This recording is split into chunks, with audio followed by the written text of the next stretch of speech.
Are we back? Great.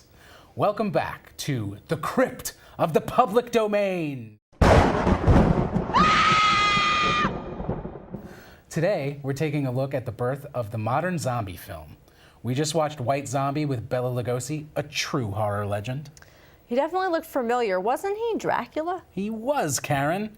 Lugosi brought so many great horror characters to life. He was in hundreds of movies. He sure was one creepy dude. Tell me about it.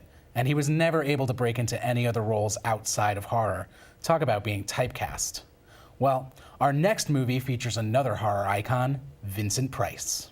Another name I know. He was in a lot of classics. House on Haunted Hill, House of Wax, The Fly. I think all those have been remade too.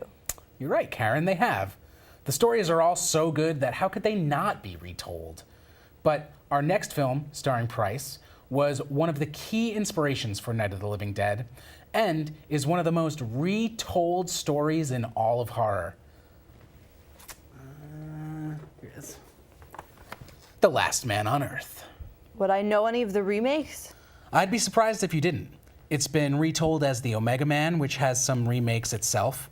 It's been the subject of Twilight Zone episodes, parodied on The Simpsons, inspired films like Mad Max, but none would be as fresh in your brain as the latest remake, one that uses the same title as the original 1954 novel, I Am Legend, starring Will Smith. Oh, but wait, I thought this was a zombie show.